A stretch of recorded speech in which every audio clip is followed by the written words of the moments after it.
श्री शिवाय नमस्तुभ्यम। दोस्तों, आप सभी लोग जानते हैं कि आज पंडित प्रदीप मिश्रा जी की चौथे दिन की इंदौर में द्वादश ज्योतिर्लिंग शिव महापुराण कथा चल रही थी। जिस कथा में पंडित प्रदीप मिश्रा जी ने कई सारे विशेष उपाय और कई सारी ऐसी विशेष बातें बताई हैं, जिन बातों को अगर आप लोग अपने जीवन में अपना लेते हैं तो निश्चित ही आपके जीवन धन्य हो जाएगा। तो दोस्तों, सबसे पहले हम लोग बात कर लेते हैं उपाय की। दोस्तों, जैसे कभी आपके साथ ऐसा हो कि भाई आपके पास सिर्फ 2-3 घंटे हों और आपको कोई विशेष काम होना हो और आपको चाहिए कि आपको उसमें भगवान का आशीर्वाद मिल जाए, 2-3 घंटे में आपकी कोई भी विशेष मनोकामना पूर्ण हो जाए, तो दोस्तों उसके लिए एक विशेष उपाय आप लोगों को हम बता देते हैं।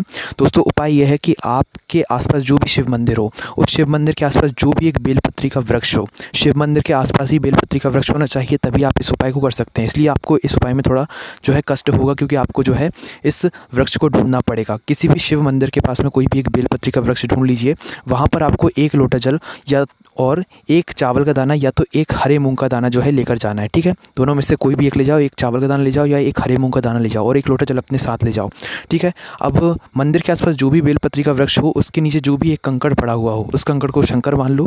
शंकर मानने के बाद आपको क्या करना है, 1 लोटा जल उस कंकड़ को चढ़ा देना है। चढ़ाने के बाद आप जो अपने साथ 1 चावल का दाना या 1 जो भी हरे मूंग का दाना लेकर गए हैं, वह उसी कंकड़ के ऊपर समर्पित कर दो शिव जी मानकर। ठीक है, और भगवान शिव के नाम का आपको स्मरण करना है 2 मिनट बैठकर। ऐसा नहीं है कि आपको वहीं पर बैठे रहना है, 2 मिनट आपको भगवान शिव के नाम का स्मरण करना है, श्री शिवाय नमस्तुभ्यम का जाप कर लेना है। ठीक है, और जब तक आपका वह काम ना हो जाए, आपको भगवान शिव के नाम का स्मरण करते ही रहना है और भगवान से बोलना है वहीं पर बैठकर, बेलपत्री के वृक्ष के नीचे बैठकर, भगवान हमारा ये काम बहुत ज़रूरी है, आप हम पर अपना आशीर्वाद बनाइए। बस यहाँ पर यह उपाय पूरा हो जाता है। इस उपाय को करने से आपकी जो मनोकामना होती है वो 2-3 घंटे में पूर्ण हो जाती है। पर दोस्तों, उपाय को करते समय मन में विश्वास ज़रूर होना चाहिए। उसके बाद दोस्तों, आज की कथा में पंडित प्रदीप मिश्रा जी ने बताया कि अगर आप कोई भी व्रत करते हैं, जैसे कि पशुपतिनाथ का व्रत भी करते हैं, तो दोस्तों जब आप लोग पशुपतिनाथ व्रत की पूजा करने जाते हैं मंदिर में, तो आपको मंदिर में कभी भी उस समय व्रत के समय किसी की भी कमी नहीं निकालनी है। कोई भी बात आपको नहीं करनी है, आपको बस अपने व्रत की पूजन करनी है, भगवान शिव के नाम का स्मरण करना है और कुछ भी नहीं करना है। अगर आप व्रत के समय, पूजन के समय किसी और को देखेंगे, किसी और की बुराई करेंगे, बातें करेंगे, तो आपका वह व्रत नहीं लगेगा और आप जिस कामना के लिए वह व्रत कर रहे होंगे, आपकी वह कामना भी पूर्ण नहीं होगी। इसलिए जब भी आप लोग व्रत की पूजन करने जाएँ, तो का जो ध्यान है वो आपकी व्रत की पूजन की तरफ ही होना चाहिए। उसके बाद दोस्तों, पंडित प्रदीप मिश्रा जी ने आज की कथा में ये भी कहा है, और पिछले कुछ दिनों की कथा में भी पंडित प्रदीप मिश्रा जी ये बात कह रहे हैं कि अभी जो है इंदौर में कथा चल रही है। पर दोस्तों, पिछले 6 महीने मतलब 6 महीने पहले भी जो है यहाँ पर इंदौर में कथा हुई थी। ठीक है, पर दोस्तों अभी 2-3 साल ऐसे हैं जब इंदौर में कोई भी कथा नहीं रखी जा रही है। ये बात पंडित प्रदीप मिश्रा जी कई बार कह चुके हैं। इसलिए दोस्तों, इंदौर वाले जितने भी लोग हैं वो कमेंट करके ज़रूर बताना कि आप लोगों ने ये बात सुनी या नहीं सुनी, कि अब 2-3 साल तक जो है कोई भी कथा, पंडित प्रदीप मिश्रा जी की शिव महापुराण कथा इंदौर में नहीं होने वाली है। क्योंकि पंडित प्रदीप मिश्रा जी ने खुद बोला है कि 2-3 साल तक जो है सारी कथाएँ बुक हैं, कोई भी कथा इंदौर में नहीं होने वाली है।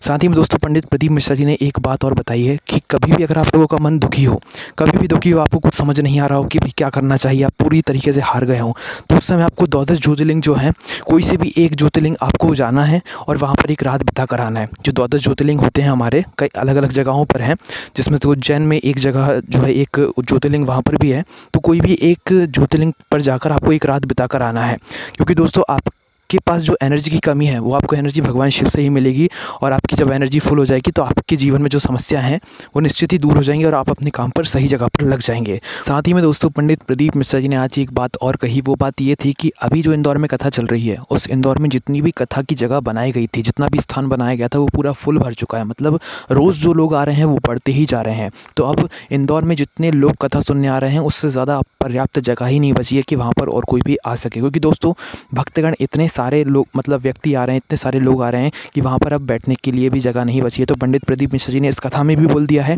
कि अब आप लोग अपने घर से बैठकर ही कथा सुने। और दोस्तों, पंडित प्रदीप मिश्रा जी ने ये भी बात बताई कि हम जहाँ भी कथा करते हैं, उस कथा से एक बात तो ज़रूर बोलते हैं कि अब आप लोग यहाँ पर मत आइए, अब आगे जब भी जिस भी स्थान पर कथा होने वाली है, आप उस स्थान पर जो है कथा सुनने आ जाइएगा। जैसे कि अभी कुछ दिनों पहले यहाँ पर, मतलब जहाँ पर भी कथा होती है, उस स्थान से जो है पंडित प्रदीप मिश्रा जी ये बोल देते हैं कि अब आगे जहाँ पर भी कथा होने वाली है, आप उस स्थान पर आ जाइएगा, पर अभी जो है इस स्थान पर मत आइए, क्योंकि यहाँ पर भीड़ बहुत ज़्यादा हो रही है। पर जब भी व्यक्ति भक्तगण नहीं मानते और वो लोग कथा सुनने ज़रूर आते हैं, क्योंकि ये शिव की महिमा है, शिव महापुराण कथा की महिमा है, जो कि लोग इसे इतना पसंद करते हैं। और भगवान शिव का आशीर्वाद है कि आज ये जो है युग जो है शिव युग बन रहा है। दोस्तों, पंडित प्रदीप मिश्रा जी जो करते हैं वो कोई नहीं कर सकता है। अब दोस्तों, हम आपको आखिरी में एक बात और बता देते हैं कि 28 नवंबर 2022 को आप अपने कैलेंडर को खोल कर देख लीजिएगा कि नाग दिवाली के नाम से आपको यह दिन दिख जाएगा। और दोस्तों, नाग दिवाली का मतलब आप लोगों को नाम से ही समझ आ रहा होगा कि भगवान शिव के जो सबसे प्रिय होते हैं नाग देवता, उनकी दिवाली है। तो दोस्तों, नाग दिवाली के दिन आपको भगवान शिव को प्रसन्न करना बहुत ही आसान हो जाएगा। तो इसलिए आपसे निवेदन है कि आप भगवान शिव जी के मंदिर जाकर आपकी कोई भी विशेष मनोकामना हो, कोई भी कामना हो, तो एक बेलपत्र लेकर ज़रूर जाइएगा और 1 लोटा जल लेकर जाइएगा। और आपको करना क्या है कि शिव मंदिर में पहुंचकर शिवलिंग के ऊपर सबसे पहले 1 लोटा जल समर्पित करना है, भगवान शिव के नाम का स्मरण करते हुए, श्री शिवाय नमस्तुभ्यम का जाप करते हुए। उसके बाद दोस्तों, एक बेलपत्र आपको अपनी मनोकामना को करते हुए भगवान शिव जी की शिवलिंग के ऊपर किस साइड मतलब बेलपत्र की डंडी का मुख करके रखना है, अशोक सुंदरी की साइड। मतलब जब आप लोग ये बेलपत्र शिवलिंग के ऊपर समर्पित कर रहे हो तो जो डंडी का मुख होगा वो आपको अशोक सुंदरी वाले स्थान पर मतलब करके रखना है। जिस तरफ से जल गिरता है नीचे, जिस तरफ से जल बहता हुआ जाता है नीचे गिरता है, उस तरफ आपको शिवलिंग के ऊपर जो बेलपत्र की डंडी है उसका मुख करके रखना है। तो बस यही कुछ बातें आज की कथा में हुई। और आपने कौन सी बात सुनी, कौन सी बात नहीं सुनी, और आपने क्या क्या सुना, वो आप हमें कमेंट करके ज़रूर बता सकते हैं। और कोई भी समस्या है तो कमेंट करके पूछ सकते हैं। ओम नमः शिवाय, जय भोले बाबा, श्री शिवाय नमस्तुभ्यम।